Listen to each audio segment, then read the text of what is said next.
ठाण्यात बोगस मतदानाचा जितेंद्र आव्हाड यांनी आरोप केलाय। ठाण्यात मोठ्या प्रमाणात बोगस मतदान होते असं आव्हाडांनी म्हटलंय। मतदान प्रक्रियेत जाणीवपूर्वक विलंब केला जातोय अशा प्रकारचा आरोप देखील जितेंद्र आव्हाड यांनी केलाय। तर ठाण्यात मोठ्या प्रमाणात बोगस मतदान होते असंही आव्हाडांनी म्हटलेलं आहे।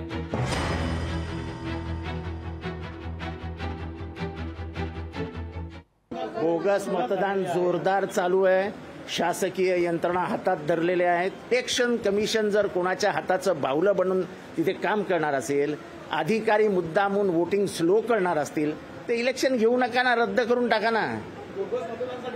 बोगस मतदान करतायत, इलेक्शन मशीन स्लो करतायत, मुद्दामून फोटोग्राफ ओळखीचा येत नाही, तुमचं वय ह्याला मॅच होत नाही। तुम्हाला काय दिलंय? 14 बी दिलेत ना, मग आधार कार्ड वरती क्लिअर नाहीये, कसली कारणं देतात निवडणूक अधिकारी? निवडणूक अधिकारी मुद्दामून प्रोसेस स्लो करता आहेत आणि आज जाहीर आरोप करतोय। मुख्यमंत्र्यांच्या ठाण्यात जर असं बोगस मतदान होत असेल तर नक्कीच कुठेतरी ते मुख्यमंत्र्यांच्या ठाण्यात होतंय म्हणूनच बोगस होतंय। सगळी प्रशासकीय यंत्रणा कामाला लावलेली आहे। बोगस मतदार आणण्याची आम्हाला आवश्यकता काय?